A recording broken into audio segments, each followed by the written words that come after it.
जैसा कि last episode में देखा, हान हो की मदर हान हाओ का हाथ पकड़कर उसे वहां से लेकर चली जाती है। वीर लिन बेई फेंग का नाम सुनकर बोलता है, क्या लिन बेई फेंग? मैंने ये नाम कहीं पर सुना सुना लगता है। इसके बाद हम उसी बिल्डिंग में बेन केफ्ट हॉल का सीन देखते हैं जहाँ पर एक पार्टी चल रही होती है और फिर हम लिन बेई फेंग को देखते हैं जो कि वही बंदा होता है जिसके पीछे एक बार बहुत सारे मोमोज पड़े होते हैं और तब वीर ने उसकी हेल्प की थी। लिन बेई फेंग से एक लड़की कहती है, मुझे आपसे पर्सनली मिलकर बहुत ज्यादा अच्छा लग रहा है, क्या आप अपना कॉन्टेक्ट नंबर मुझे दे सकते हैं? लिन बेई फेंग को देखकर बाकी के बंदे आपस में बात करते हैं। ये सेंग जोंग इंडस्ट्री का यंग मास्टर लिन बेई फेंग है। इसके पूर्वजों ने जरूरी अच्छे कर्म किए होंगे इसलिए ये बहुत ज्यादा लकी है। अगर ये लकी नहीं होता तो ये एक ट्रैश प्लेनेट को कैसे खरीदता। फिर भी उन्होंने एक बहुत ही ज्यादा रेयर खनिज की खोज की और इनकी छोटी सी कंपनी रातों रात बहुत ज्यादा अमीर हो गई और खनिज की सबसे बड़ी ऑर्गेनाइजेशन में से एक बन गई। मुझे इनसे बहुत ज्यादा जलन हो रही है। और फिर हान हाओ की मदर लिन बेई फेंग के पास आ जाती है। वो उससे बोलती है, हेलो यंग मास्टर लिन, मैं हान शू एंटरप्राइज से हान यू मेई हूँ और ये मेरा बेटा हान हाओ। लिन बेई फेंग हान हाओ की मदर से कहता है, हेलो, क्या मैं पूछ सकता हूँ कि तुम लोग मेरे पास क्यों आए हो? हान हाओ की मदर उससे कहती है कि मेरा बेटा हान हाओ भी उसी देवाश्रम में है जहाँ पर आप हो, इसलिए तुम दोनों फ्यूचर में अच्छे दोस्त बन सकते हो। हान हाओ भी बोलता है, हाँ यंग मास्टर, मैं देवाश्रम में बहुत ही अच्छे तरह से फेमिलियर हूँ, अगर आपको किसी भी चीज की हेल्प हो तो मुझे बोल सकते हो। ये सुनकर लिन बेई फेंग हंसते हुए बोलता है, ठीक है, ये तो बहुत ही ज्यादा अच्छा है, मैं देवाश्रम में किसी बंदे को ढूंढ रहा हूँ, क्या तुम मेरी हेल्प कर सकते हो? और फिर हम देखते हैं कि उसी पार्टी में वीर और लाओ हान भी आए होते हैं। वो दोनों वहां से जा रहे होते हैं और तभी हान हाओ की मदर की नजर वीर के ऊपर पड़ जाती है। हान हाओ की मदर लिन बेई फेंग से बोलती है, अगर आप उस बंदे को ढूंढना चाहते हो तो आप बिल्कुल सही बंदे से मिले हो, मेरा बेटा हान हाओ इस काम में माहिर है, आप दोनों कुछ टाइम के लिए आपस में बातें कीजिए, मैं थोड़ा सा काम करके आती हूँ। ये बोलकर हान हाओ की मदर सीधा वीर के पास आती है और वीर का हाथ पकड़कर उसको एक साइड में लेकर आ जाती है और वीर से बोलती है, तुम्हें क्या लगता है कि तुम इस तरह की जगह में आने के लायक हो? मुझे हान हाओ ने सब कुछ बता दिया कि तुमने देवाश्रम में क्या क्या कांड किया है, तुम्हारी देवाश्रम में कोई भी इज्जत नहीं है, इसलिए मेरे बेटे के फ्यूचर को खराब मत करो। और अगर तुम ये सोच रहे हो कि तुम भी देवाश्रम से और तुम यंग मास्टर लिन से दोस्ती करके उसकी सपोर्ट हासिल कर लोगे तो ऐसा सोचना भी मत, क्योंकि तुम इसके लायक ही नहीं हो। वीर उससे कहता है, मुझे कहाँ पर जाना और कहाँ पर नहीं जाना है इसके बारे में आपको चिंता करने की कोई भी जरूरत नहीं है, मेरा आपसे कोई भी रिलेशन नहीं है। ये सुनकर हान हाओ की मदर को बहुत ज्यादा गुस्सा आ जाता है। वो गुस्से में वीर से चिल्ला के बोलती है, मैं तुम्हें पहले ही वार्न कर रही हूँ कि मेरे बेटे हान हाओ से दूर रहना।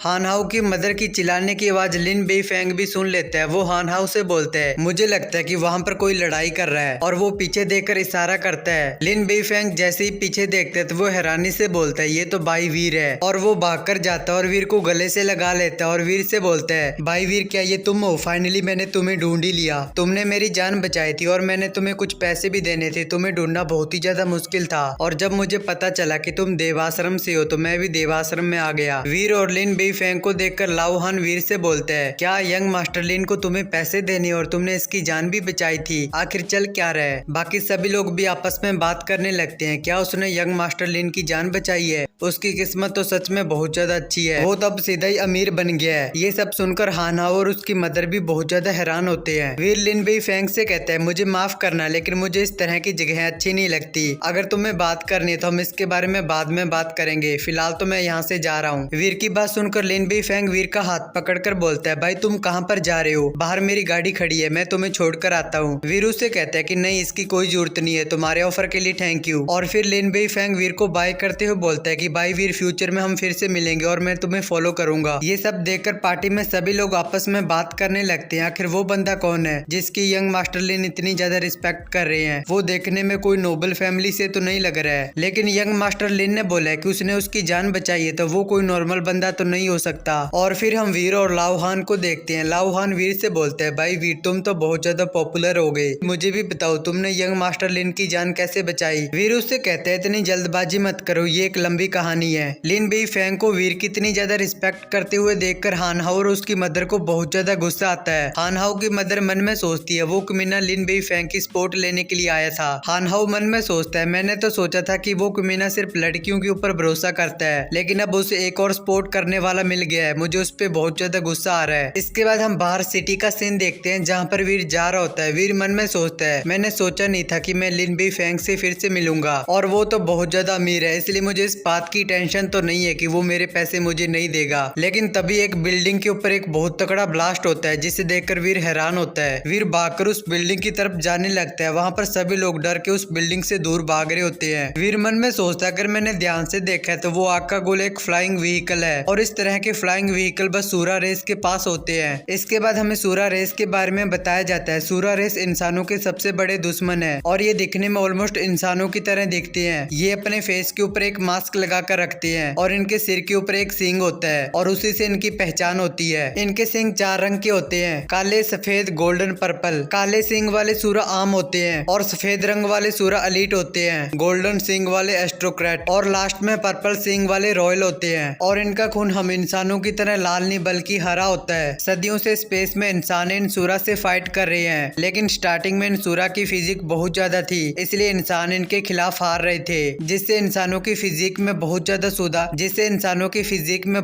सुधार आया और फिर इंसान सूरा का सामना करने में कामयाब हो गए। तो भाई लोग हम अगले एपिसोड में देखेंगे वीरू सूरा से कैसे फाइट करता है। तब तक के लिए बाय बाय।